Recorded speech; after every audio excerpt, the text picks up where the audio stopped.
Oi, punters. I asked for it. I guess I've been debunked. Let's take a look.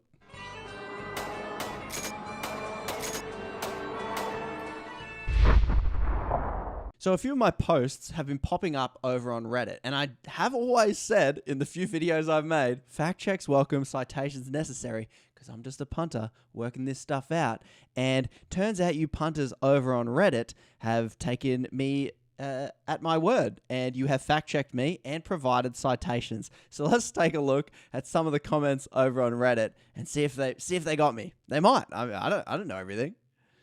My video has been posted. This is the video where I compare Australia and its resources to the state of Alaska in America that gets an oil dividend. So every citizen that lives in Alaska gets a dividend each year that oil companies pay to all the citizens because the oil obviously belongs to everybody. The point I was trying to make was that the oil dividend is a good idea in the sense that it reminds the citizens each year that you own the oil. And we Aussie punters need to be reminded that we own the gas, we own the coal, we own the iron ore, and then we would demand a hell of a lot more from these American tax bludgeon companies that are coming and taking it for free. So that was the video.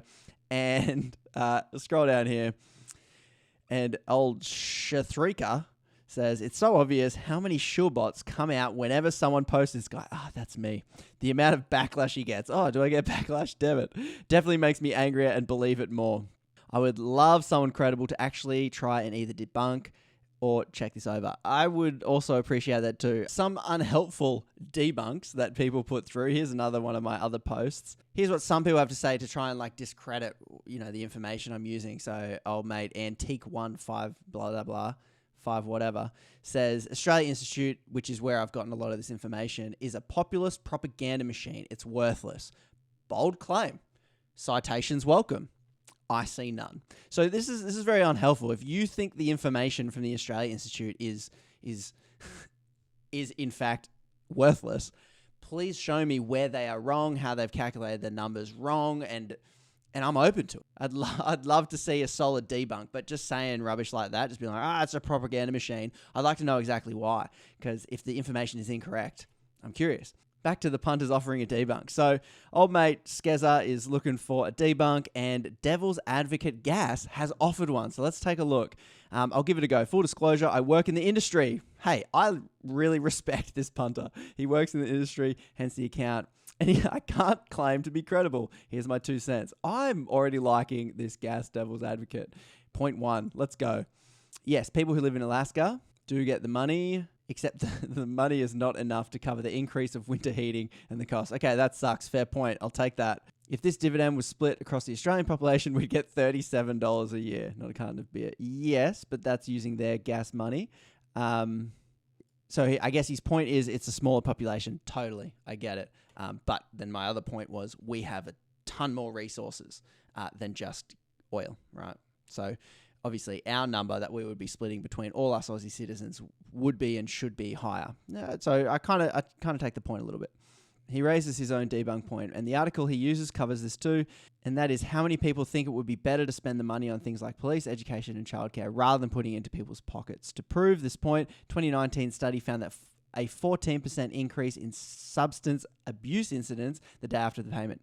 Very interesting, and I'm probably with him on this point. I do not think that handing Aussies a direct dividend for our resources is the best way to invest it. I do actually think that the better way to invest it is to let the government reinvest directly in things like education, affordable housing, hospitals, schools, or like Norway, a sovereign wealth fund that accumulates and grows over times that can, when the country runs out of oil, they've got a massive investment portfolio in every place all over the world. So I'm with him on this one, and I think he kind of knows that as well. At the end of the video, he says we should have the Alaskan fund to remind people it belongs to them. Yeah, that's the point I made before. I actually think the gas industry would prefer this.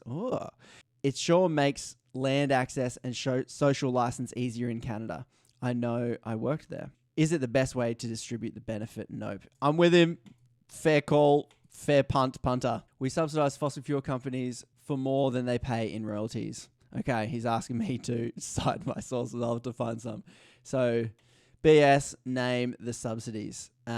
He's probably getting the number from the Greens Run Australia Institute. All right, this is where we have a difference of opinion. I did, in fact, get my information from the Australian Institute. The Greens run. Citations, please, sir. I do know that there are potentially people that used to work for different politicians and some in the Greens party and now working for the Australian Institute.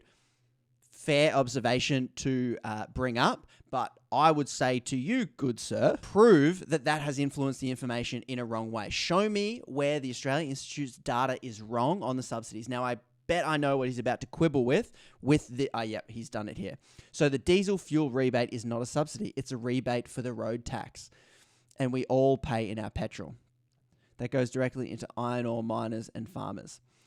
Okay, so that point here, all right, and this is where we're deviating on a interpretation of how taxation works. So the Australia Institute, what he's talking about is this here. So here's the Australia Institute data here. Australian Institute fossil fuel subsidies surged to $11 billion in 2021, 2022. And you can see the report here if you want to know more. How then Adam Bant picks it up, which is the Greens connection there, and the ABC does a debunk, and the ABC says it's overblown.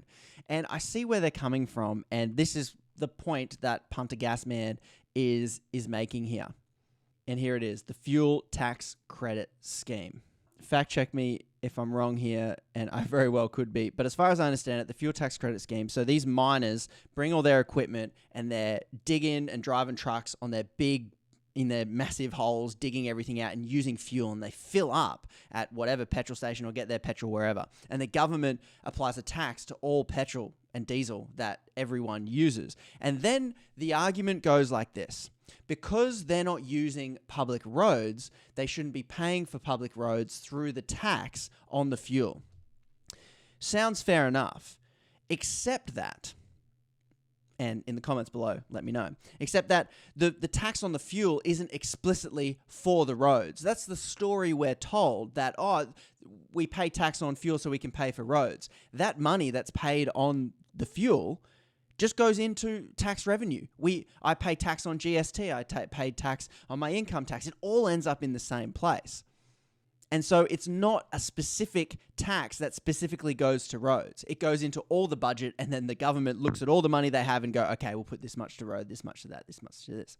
I think it's a bit of a fairy tale that helps these mining companies. So how about this? If you operate a business in our country, you're relying on Australia's legal system, you're relying on Australia's political stability, you're relying on Australia's police force to enforce ownership laws, to keep your property safe, and you could use our legal system for legal disputes that arise. These are very expensive societal structural things that these companies directly benefit from, which is why they're operating here, because they know that the government is going to protect them from other people trying to take their stuff, whether that's through criminal activity or whether that's through legal shenanigans, right? They might not use our roads, but they use almost the entirety of Australia's societal structures for their businesses to just operate. So do I think we should give them $10 billion because they don't use our roads? I say no. This bloke says, yes, that's fine.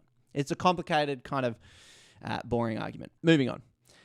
The green subsidies also count things like R&D money, a coal mine safety campaign in New South Wales, a wharf extension so offshore vessels can be repaired in Australia, and money to fix Callide power stations so Queenslanders don't live in a blackout. Happy to debate. Anyway, I'm a bit lost on this one, if I'm honest. I think it's this bloke does know a little bit more than me. It's a bit above my pay grade there. So I guess now we're quibbling over what's a tax deduction and what's not. So I guess he's just saying these don't count as rebates. So that stuff's above my pay grade. Next point. Australia taxes its massive gas exports so weakly that we pay more on HEX than companies do on petroleum resource rent tax. Yes, that's an Australia Institute line right there. I stole it, yes. The guy says exports go up. It's booming. But the blue bar is the PRRT. It is shrinking significantly. Lies, damn lies, and statistics. Okay, show me the data. If you look closely at the graph, the PRRT is per $100 of revenue. That actual number has been growing. PRRT is a profit tax, not a revenue tax. The chart is $100 per revenue, not $100 of profit. A reminder that in 2021, where the chart ends, the price of oil and gas went negative because of COVID. Okay, all right. I think I get what he's going at here. The angle I'd come at this is that The PRRT, fact checks welcome, citations necessary. The PRRT is a substitute for us charging royalties on gas and oil. So normally how it would work is if I own something, we Aussies own what's in the ground. A company would come to us and say, oi, I want that oil, I want that gas. How much do you want for it? And I'd say, this much, however much. And he'd go, all right, here's your money. I'll take it, I'll refine it, and I'll go make a profit. And then I'll make the money, and on my profit, I'll pay tax. This is where they play silly buggers. And obviously this guy's in the industry. These are the talking points that the industry tells themselves to justify the silly little shenanigans that don't pass the pub test. So we have a PRRT, which doesn't charge a royalty up front. It charges a tax on the profits at the other end. But in that gap, it allows a lot of room for dodgy, little, legal, corporate, skullduggery, tax evasion rubbish. So he's talking about how the graph measures $100 of revenue, but the PRRT operates on profit. He is correct.